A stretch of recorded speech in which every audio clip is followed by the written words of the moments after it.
Good morning to you. Good morning, good morning, good morning. Welcome to Open Line Live for Black History Month, our first of 4 shows. We want to thank you for coming out in this nasty weather. It's starting to get better, though. It looks a little better.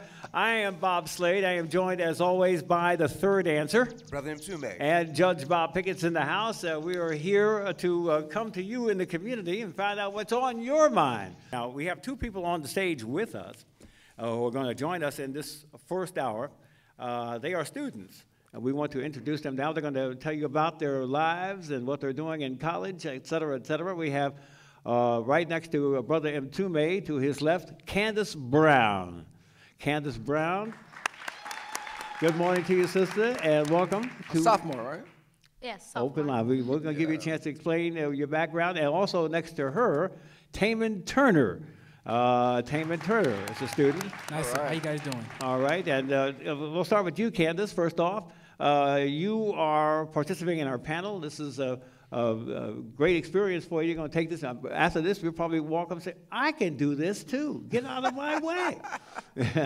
But tell us a little bit about you and where you're from and what you're taking up in school. Okay. I'm from South Jersey, a little outside of Philly. I'm a public relations major with a sociology minor. And I'm currently the director of public relations for the school radio station. Okay, that's Hofstra University, public relations. And what's your major? Public relations. Public relations. Mm-hmm. All right, be a All PR right. person. Yes, indeed. Scandal. Brother Tayman, how about you? All right, I'm a 21-year-old senior. My major is broadcast journalism with a minor in political science. I'm from all over the country. I was born and raised in Dallas, Texas, and moved to West Hartford, Connecticut during my teen years. So it's been nice. Now I'm here in New York for college, so it's been fun. All right. Excellent. Very good. You're 21, and Candace, you're 20. Yes. And this is a nice thing for us because it gives us an opportunity to talk to the young folks, gives our listeners a chance to talk to you as well. Mtume, what's the top thing on your mind this morning? You woke up this morning and say, I got to talk about this because this is really making me mad. Right. What is it? You go first. No, I said Tune. And you're rarely, you want me to Yeah, go? go first. and you're rarely angry, are you? No, he's never gets upset. Go ahead. Let's just say I'm extremely concerned, and I'm sure we'll get to this a little later on in the broadcast, or if not immediately. At what point do we begin to demand something as the African-American community gave up 96% of your vote? Will you begin to ask something from this president? I support the president. The bottom line is, though, we can't keep going to the back of our own bus. Everybody else's needs are being addressed intelligently. The Latino community put pressure on. He's dealing with immigration. The gay community, rightfully so, put pressure on. He's now acknowledged gay marriage and stop, don't ask, don't tell. We got to stop saying we don't, or thinking we don't deserve to ask for something. Because if you don't do it now, when? Mm-hmm. We're really hurting the black community in terms of, look, the unemployment just jumped up again. When they say it's 14% for us, you know it's higher than that. We better be real clear about our political expediency because he's only got about 2 more years before it becomes a lame duck administration. Yeah. It's desperate, and we can't keep celebrating the election. We got to demand something for 96%. Yeah, but let's talk about what precipitated Toombs that comment and you're feeling uneasy. It's the death of the young girl out in Chicago who was who participated in the inaugural activities in Washington. Yeah, she was 15 years of age. She's 15 years of age. Tell her what her name is. Her name is Hadiyah Pendleton. Right. As a matter of fact, during it was talked. She's 15 years of age. She was shot and killed a week after performing in the inauguration. 48 hours. Yeah, right. After the inauguration, she performed at the inauguration, and of course, everybody's saying, well, President Barack Obama talks about the situation, the horrific situation at Newtown, Connecticut, but still, he rarely comments about what's happening in Chicago and all the other major urban areas. Now, my position has always been that let's give the brother a second shot at the presidency, and we'll see a very different Barack Obama. I'm still believing in that. But I think that he will not do anything unless we begin to become advocates for him to take some very positive action in his second term. I'm still believing that he's going to be very strong on issues that are important to us, but we must raise our voices and let him hear us very loud and clear that we want some action from you.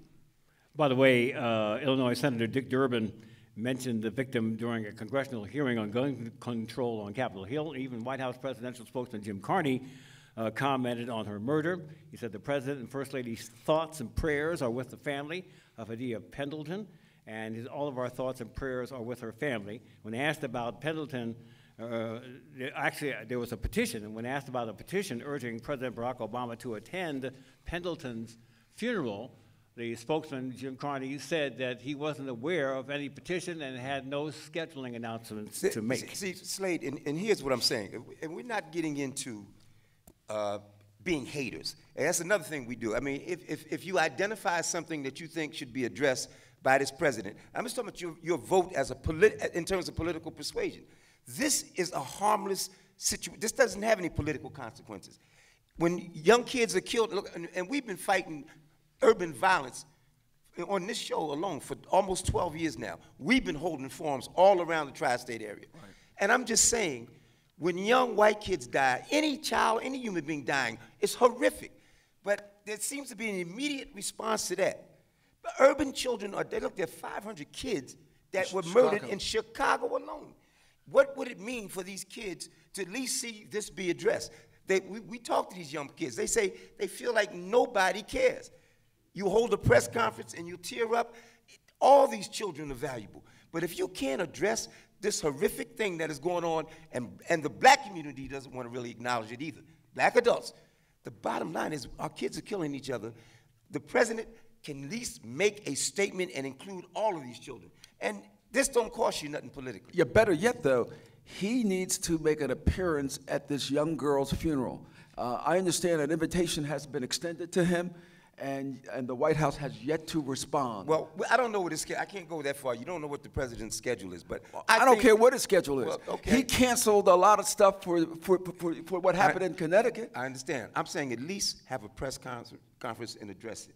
When he addressed the situation with one of the parents, he held a press conference and had a set of the parents from Connecticut down there. Right. And he talked about their young daughter. I think her name was Nancy, and the fact that she had given the parents had given him a picture that she painted, and it was touching. And he said he looks at it every day. I thought that was a wonderful opportunity. Bring some people that are being affected in urban America. Yes, but he's got. I don't think this is much to ask for. Yeah, he's got to start in terms. I concur with you. He's got to start dealing with our issues directly. You know, you tell a story, a very funny story about the Hispanic folks meeting with him in the White House while the brothers and the sisters were doing what? They were a couple blocks away at a hotel. This was last Tuesday. The 60 quote-unquote black leaders that were put together to discuss a black agenda. They were there to discuss a black agenda. And at the same time, the Latino coalition was in the White House dealing with immigration law. I mean, this is what it's about. It's almost like, if we're talking about trying to put a black agenda now, together, it's almost like the restaurant has closed. Now let's put a menu together. Mm-hmm. So you're basically saying that, well, I'm going to turn it over to our special guest panelists, Candace Brown and Tayman Turner, in just a second, get their thoughts on this. But so the basic complaint that you have is that President Barack Obama is really not, is really not, talking about black folks. He's not putting any concentration on the black issue when it comes to violence, right? Is that what you're saying, basically? He's caring about the issues affecting other communities, but when it comes to his own, he really is, it's more silent. Well, yeah, that's not really. I'll make it real. I don't want to hold too much talking myself. Right. I want these young people. No, what I'm saying is, he won't address it unless we pressure, everybody does. And we gotta stop thinking that he's going to address it because he's black. I'm not expecting him to do that, but I'm tired of us sitting, like I said, going to the back of our own bus. We don't think we deserve, as a political bloc of 96%, you deserve some attention, but you got to bring an agenda. All right, we have our special guest, Candace. What are your thoughts? Viewing the situation right now, we have violence in the community that's been going on for years. Like your brother said, we've been holding town halls and all sorts of stop the violence activities. We call it black to black, not black on black. It's what we do to each other, Right. not on each other. What are your thoughts? I think one of the big issues is that it's only talked about when something happens.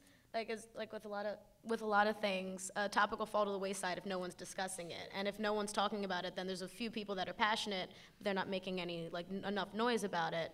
And the same thing with politics. A lot of people are really ignorant to what's actually going on and what is happening, what isn't happening. And if more people were informed, the topics would be out there more, and we'd have a bigger voice in making the changes that we're looking for.